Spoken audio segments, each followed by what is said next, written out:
moth, the adult that I'm showing there. And they're pretty dull in color, but probably the cutworms, the loopers, are among the most damaging caterpillars for U.S. agriculture.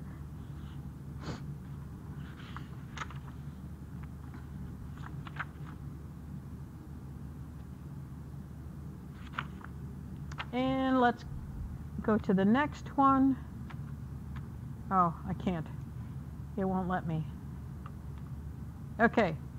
The next family will be the one that there's a tussock and gypsy moth and brown-tailed moth. The tussock moth is a shade tree pest that was brought into the Midwest. I mean, it's a native species, as well as a Douglas fir tussock moth. And I probably misspoke on this, but we're looking at the gypsy moth here, and here are the caterpillars, the larval stage. Look at how much they've defoliated this tree. Here are the adults, the male and the female.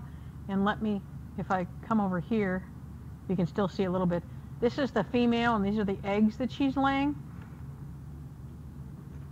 Okay, so they're pretty dull in color. But this one was actually introduced into Massachusetts by a fella in Medford, Massachusetts in 1866 because he thought he could breed, he thought they would produce silk for him in the Northeast. And among other problems with this concept is the gypsy moth doesn't produce much silk because pupae don't really cover themselves in silk. It's pretty naked. But anyway, some of his gypsy moth caterpillars escaped into the woods, and in about 20 years, the late 1800s, there were a lot of gypsy moth populations, enough that attracted a lot of attention, but they didn't have anything to control it because in the late 1800s, we didn't have anything yet. And basically, the gypsy moth has gone all over the United States since its introduction. Usually when it gets into a new area, it comes from very young caterpillars that are lightweight but with long hairs, and then they can disperse into considerable distances. They're carried by the wind. When they're fully developed, the caterpillars can wander and pupate a short distance, and they can pupate on trees or shrubs, but if they pupate on a pot or a vehicle, trailer, whatever, they'll lay their eggs on that as well, and then if that thing moves, that's how it got distributed all over the United States. So the humans have actually helped to spread this all over the United States. There's been a lot of effort expended to help manage gypsy moth populations. They're using sex pheromones of the gypsy moth to detect its presence, but to attempt to control the pest through a mass release of the chemicals to confuse the males and prevent mating. They actually have some insect hormones or insect growth regulators that keep them from reproducing. There's a virus that they can spray on the gypsy moth to control the insects. There's a lot of natural enemies that they've brought, that have been transported from Europe and established in North America, but they haven't done very much. And some of them actually had negative impacts on our native moths. And pretty much, I'm going to show you a picture. We'll go out of this. Something that was unexpected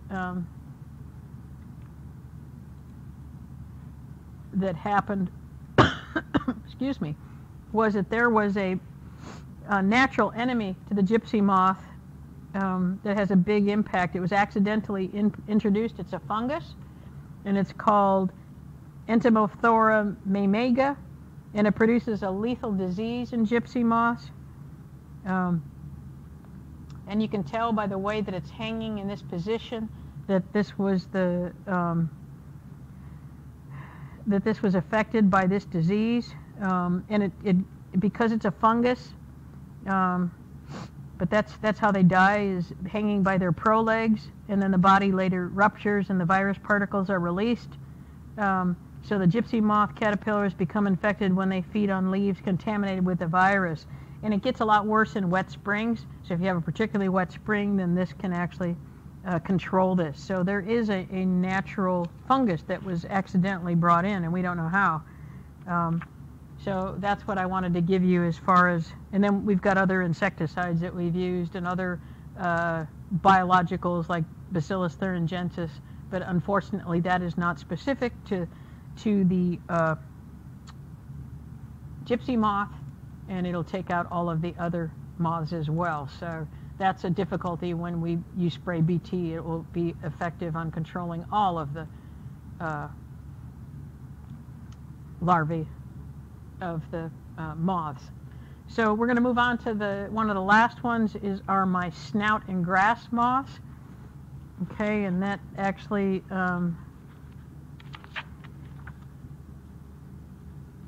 we're looking at the sod webworm here. Whoops, I'll point to it here on the left. Okay, and this is the moth. You can see it's got a very long snout. These appear in the late evening, probably in early spring, and then later in the summer. So about a month after I see these coming on the lawn, I know I'll have the larvae and they'll be feeding.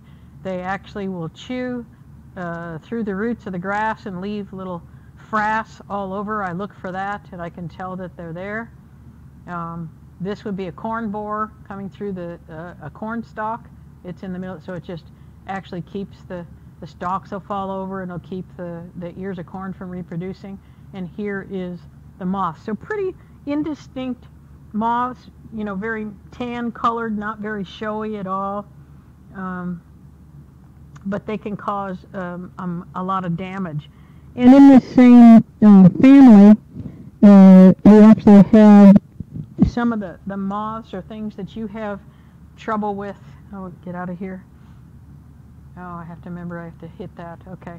The Indian meal moth up here at the top. This is on infested grain. And this is the very common pantry problem. So it gets into your flowers that are not stored in plastic containers. Here's your Indian meal moth. And so basically it'll produce a cocoon around the pupae, and here's the larvae, okay, before it pupates. So that's what's going to actually be allowed in your pantry. And it says the Indian meal moth caterpillars are cream colored or pale pink with a brown head, produce some silk that can thinly cover the food surface. When they're fully developed, they usually disperse, climbing walls and pupating near the ceiling. And they can produce several generations per year, especially if you're inside a house. But most often the adults are commonly seen during winter and early spring. Okay, so we'll get out of that. I wanted to cover that. I think I'm almost to the last slide here. I am to the last slide. So that's where we will finish. If I can get this done here, I'm trying to move this so I can finish, and we'll stop here.